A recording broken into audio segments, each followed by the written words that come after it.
Cordial saludo nuevamente, bienvenido a este nuevo módulo en el cual vamos a hablar de un tema muy interesante, régimen simple de tributación o también conocido por su sigla RST. Vamos a conocerlo. El régimen simple de tributación es algo novedoso en nuestro sistema colombiano. Ustedes recordarán que la ley 1819 trató de traer consigo un nuevo modelo que buscara ayudar a la formalización de muchas personas, pero no tuvo éxito alguno. Es más, a tal punto fue que manifestaba la DIAN que solo por ese nuevo sistema que se habían inventado habían recaudado 6 millones de pesos. No había alcanzado ni siquiera para pagar la publicidad. Pero este nuevo marco normativo que nos trae el régimen simple de tributación, que lo encontramos desde el artículo 903 al 916, regulado recientemente por la 1091 y que tiene seguridad jurídica porque también fue validado a través de sentencia constitucional, pues nos da a entender el régimen simple como una nueva alternativa para la formalización. Veamos un poco qué es el régimen simple. Lo primero que podemos ver, y algo muy interesante que tiene este modelo, es que es un modelo opcional, es decir, es voluntario a potestad del contribuyente. Otro elemento importante que tenemos es que sustituye el impuesto de renta y complementario. Es de ahí muy importante que salimos de un modelo muy conocido a lo largo de los años por un modelo simple, como su nombre lo indica, y que no solo sustituye el impuesto de renta, sino que también integra, adiciona o coopera con otros tributos de carácter indirecto, como es el IVA, el impuesto al consumo y el impuesto a las ventas. Tiene una liquidación de manera bimestral con declaración anual. ¿Con qué objeto se crea este tema del régimen simple? Se crea para las pequeñas y microcompañías, aquellas empresas que apenas están comenzando, que apenas están formalizando, porque esto es un régimen que es fácil, entre comillas, cuando uno está emprendiendo. Es un régimen que se deja trabajar, no es tanta carga formal como lo conocemos en el impuesto sobre la renta y que facilita sin duda alguna el cumplimiento de obligaciones tributarias. Ahora, tal vez cuando uno lee en los marcos normativos que están dispuestos en la hoja anterior y uno realiza la lectura, pues pareciera que de simple lo único que tiene es la palabra. No obstante, realmente en la práctica es simple. Ahora, veamos algunos elementos esenciales de este tributo. Ya hemos dicho de los elementos de este tributo que tenemos es el hecho generador.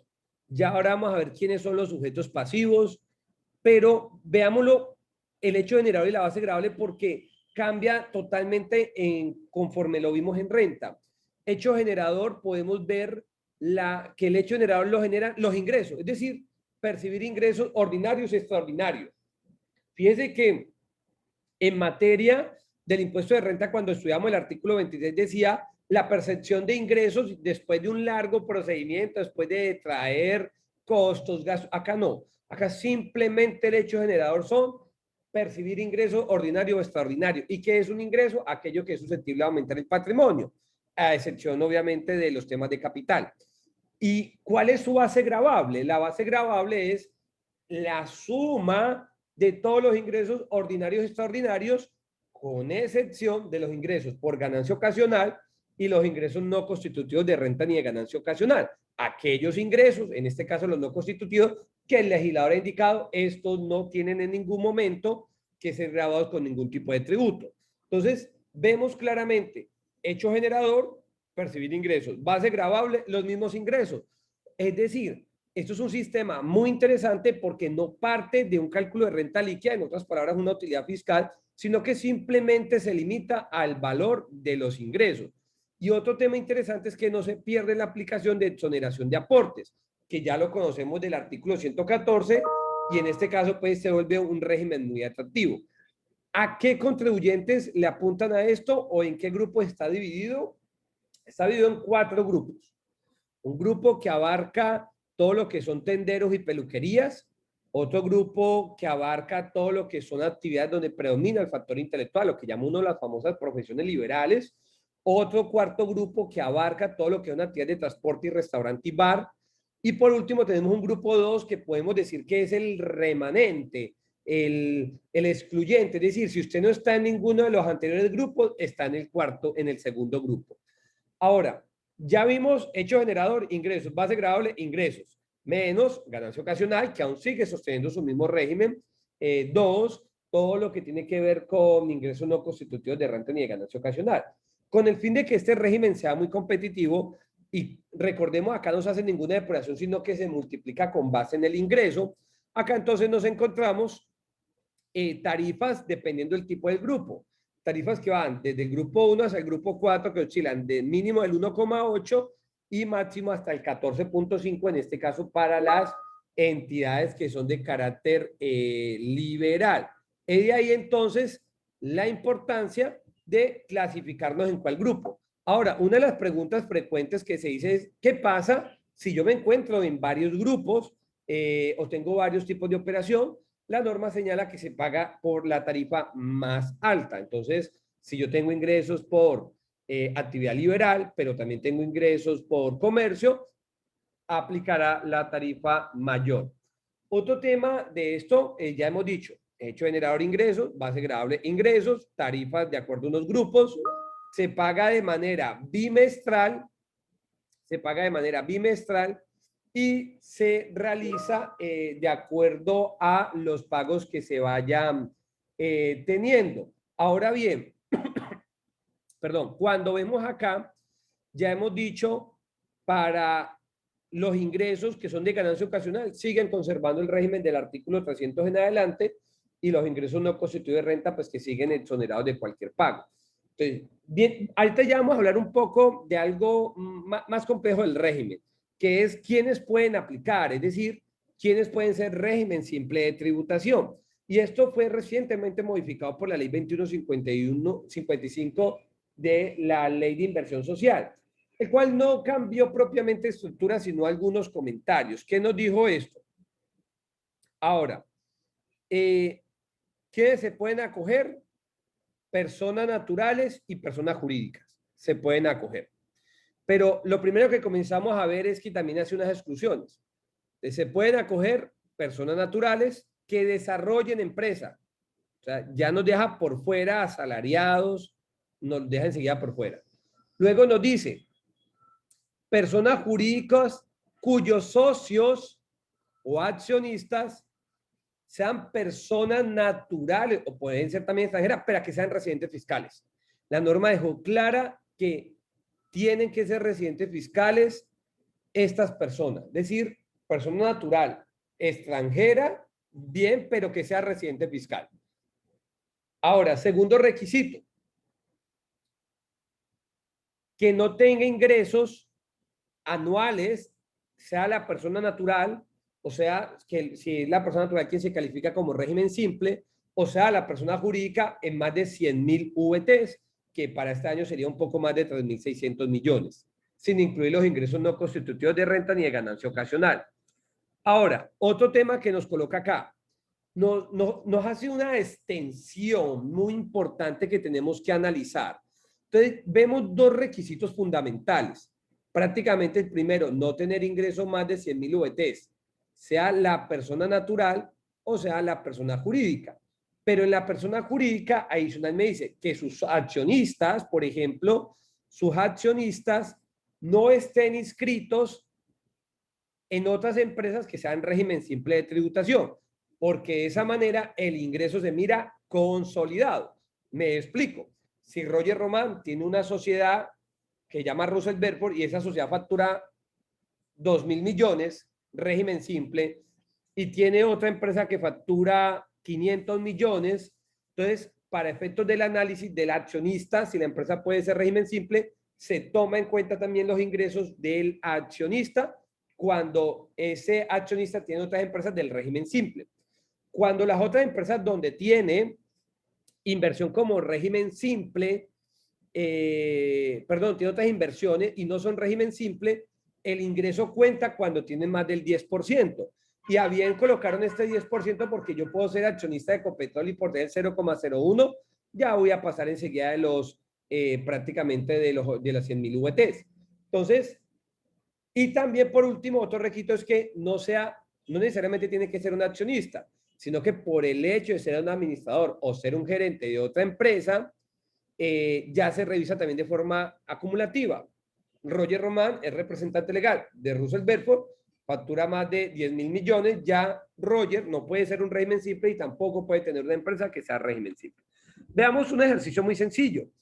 Por ejemplo, acá tenemos una empresa que en el año 2020 espera facturar 1.000. Entonces, en este caso, esta accionista tiene dos empresas del régimen simple que tienen estos porcentajes de participación. Como los miramos de forma consolidada, los traemos.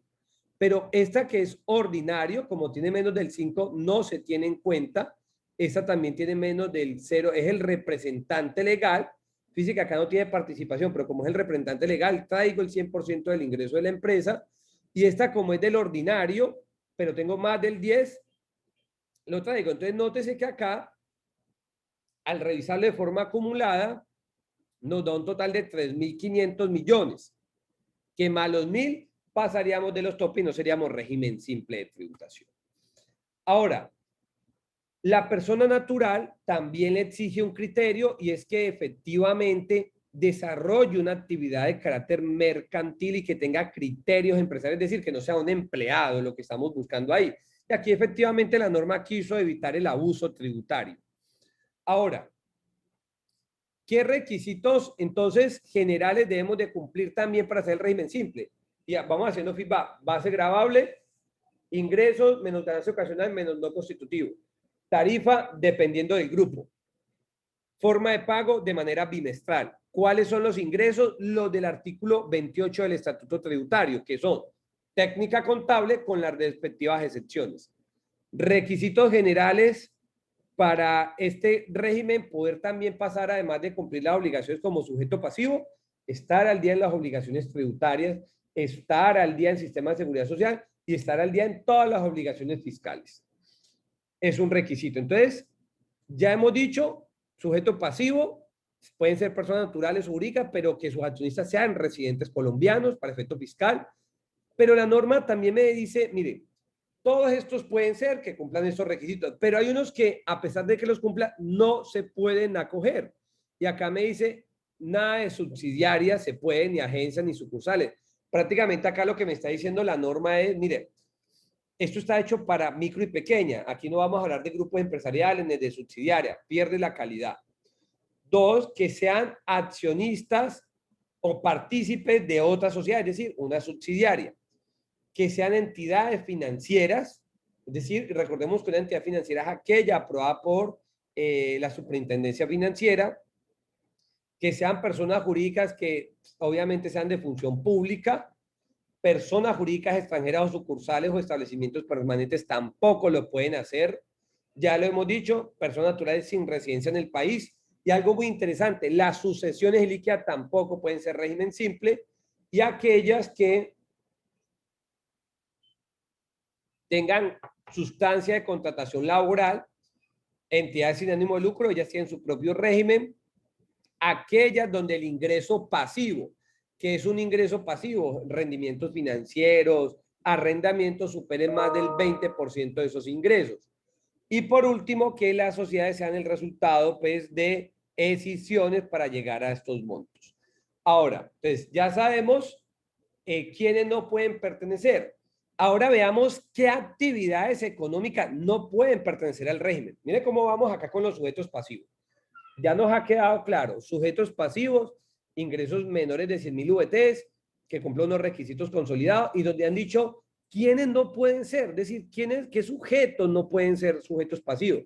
Y ahora acá nos dicen qué actividades económicas no pueden ser sujetos pasivos, dentro de las que resaltamos microcrédito, factoring, aquellos ingresos pasivos, en nada de la importación de armas de fuego y asesoría financiera o estructuración de créditos.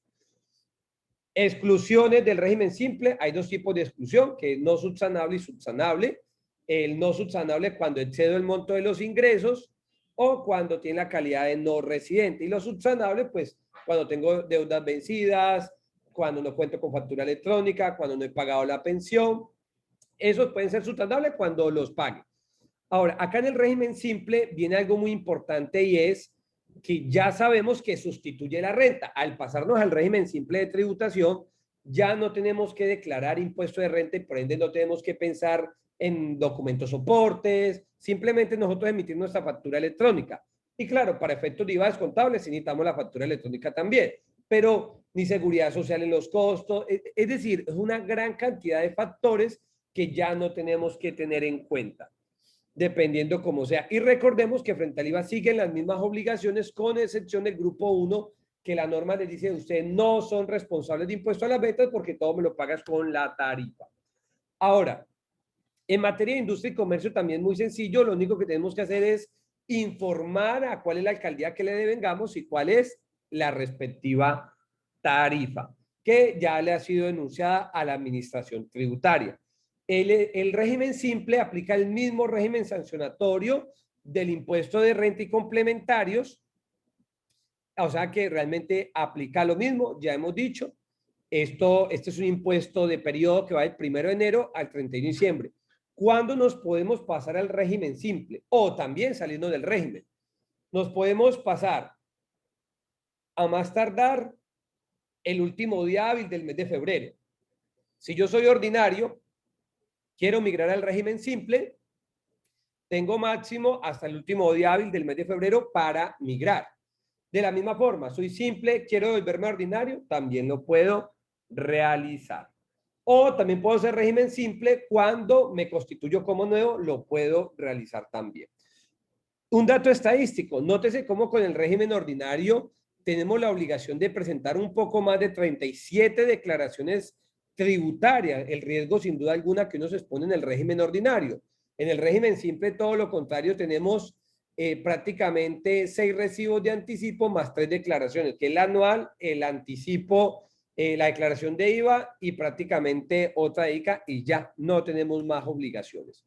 Entonces ya sabemos, régimen simple también sirve como un vehículo de planeación. ¿A quién le sirve? Aquellos que tengan altos márgenes de utilidad o tengan graves informalidades en el momento de soportar sus costos y gastos. Aquí ya les queda un pequeño ejercicio de cómo se va desarrollando el régimen simple de tributación.